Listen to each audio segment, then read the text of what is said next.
My name is Jafar, and this is the HR Diary, second episode of the Talent Development and Career Growth Explained. By the end of the first episode, you got everything you need to design your career in high definition. In this episode, we will be talking about the remaining stages: growth conversation, people growth review, feedback loop, and finally application. Download the HR Diary People Growth Guidebook from the description down below, a great companion to this process. If you find this valuable, join me on the HR Diary journey, subscribe and click the like button. Let's move to stage 2, growth conversation. There is a clear difference between a performance conversation and a growth conversation. Performance conversations look back at what you delivered. Growth conversations look ahead toward where you could go next and how to get there. Your role in this conversation is to bring clarity and openness. Share the outcome of the stage 1, exploration, what lane you want to travel on, what you're aspiring toward, and what you have drafted for your IDP. Your team leader's role in this conversation is co-pilot, not chauffeur. They're there to navigate with you, not to steer for you. They need to also take into consideration that different employees need different things, sometimes coaching, sometimes mentoring, sometimes a more supportive push, and at other times, clear direction. A good leader knows when to switch gears. For these conversations to work, leaders have to create an environment of trust and psychological safety. One where people feel safe to talk about their ambitions, admit to their struggles, and still commit to taking charge of their own development. And as you can imagine, that doesn't happen automatically. It takes skill and it takes time. Asking the right questions, listening to understand, not to reply. If you want to explore more about psychological safety, see further Amy Edmondson's The Fearless Organization and The Right Kind of Wrong. I've also created a video on psychological safety and the outfailing the competition. You'll find the link here. And of course, the co-piloting doesn't mean they shouldn't do their homework. Team leaders should come into the conversation with a view. What strengths stand out? Where are the gaps? And what are the opportunities that exist in the current organization or will be there in the future organization? When both sides bring substance, the conversation stops being theoretical and becomes practical. A strong growth conversation ends with a shared view on direction and a high-definition IDP, something your team leader can bring into the People Growth Review as your spokesperson.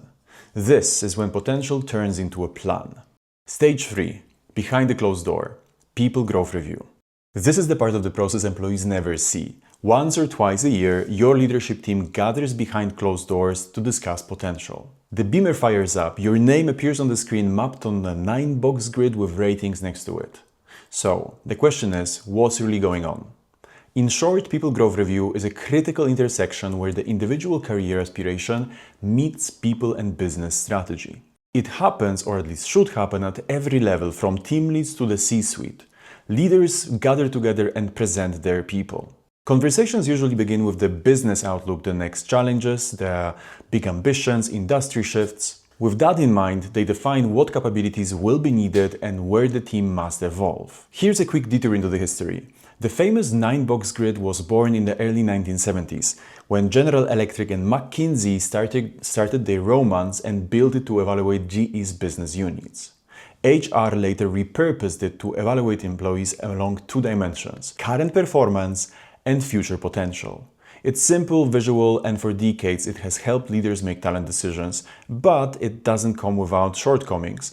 Critics argue that it oversimplifies human capability and risks reinforcing bias. Well, it still remains one of the widely used talent management frameworks worldwide. Back to the room. When done well, a People Growth Review follows a clear rhythm. First, data. Your manager presents facts. Your education, experience, skills, and the moments when you have demonstrated the behavioral competences. It all needs to be based on data points, on clear examples, no gut feeling. Now, second, advocacy. They draw from your growth conversation. Why they're putting your name forward? What kind of development you're after? Is it new position or depth in the current one? Where your strengths and gaps are. Often they discuss how far you can go and which lane you travel. And then finally, third, calibration.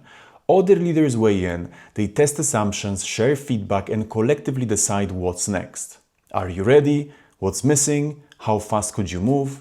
It's not a casual chat. Your manager is in there representing you, sometimes fighting for you, or not, but that's a topic for a separate video, something along the lines the dark side of people development. Now, bias, politics, and favoritism could creep in. To counter that, many organizations train leaders to call out bias and often appoint one person, an advocate, someone whose explicit role in that meeting is to make sure the discussion is fair. By the end, the leadership team should leave the room with a clear picture of who can step into key roles and what development actions are needed in order to make it happen. They validate or adjust the plans proposed by individual managers to ensure readiness for the future. And now comes the million-dollar question. Is it perfect? And I think that you immediately know the answer. No, it's not. Human judgment never is. But without this structure, careers would depend on a single manager's network and perception. With it, there is a structured system with multiple voices, checks, and balances. Stage 4. Feedback loop and transparency. One of the biggest frustrations with people growth process is that it feels like a black box. Leaders go into a room, discussions happen, decisions are made, but nothing is shared back. And when that happens, people stop believing that the process works. A strong process always includes a feedback loop. That means that after the review, your leader comes back to you and says, hey, here's what we talked about. Here's what we see as your strengths. Here are the areas to focus on, and here are the next steps we agreed. Remember that transparency doesn't mean telling every detail of every conversation. It means clarity. You should know where you stand today and where you can go in the future. Some companies also decide to share the ratings that are used in this process openly. Some don't. My personal advice is don't fixate on it. Feedback, direction, and quality IDPs is what matters.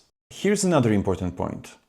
Sometimes the path you design for yourself may not be seen the same way by the other leaders in the room. Your team leader will come back to you and tell you that your ambition is not aligned with the view of the leadership team. Let's be real, that sucks. But at the same time, there is a value in that feedback because it gives you clarity. It either opens up a dialogue about adjusting your path or building experiences that would make the path more realistic in the future, or if after several conversations you completely disagree with the feedback, that could be a signal to find a job outside that company. The feedback loop is not an afterthought. It's a powerful and essential piece of the puzzle. Stage 5. Application. A development plan only matters if it's lived. This final stage is about execution, turning your IDPs into behavior, skill, and impact. Once you get your feedback, the focus shifts back to you. The IDP isn't a document to file away, it's a working blueprint. Every project, stretch assignment, learning activity, all of it is part of translating potential into performance. The process runs in loops, so each iteration should make your next cycle sharper. And while frameworks might differ across different companies, the architecture is consistent. Exploration, conversation, review, feedback, and action. And remember, the system only works if you do the work. Experiment, iterate, apply. That's how we grow. As I said in the first episode, it's easy to get buried in targets and deadlines of the everyday, but if you ignore this piece, you leave your development to chance. Remember, to help you design your career in high definition, download the HRD People Growth Guidebook down in the description. It includes reflections, questions, tools, everything to turn ideas into tangible steps. And after all, it's for free. In the near future, we will talk about how to use AI tools in your development. I hope you found this helpful. Join me on the HR Diary journey, subscribe and click the like button. Stay curious, HR out.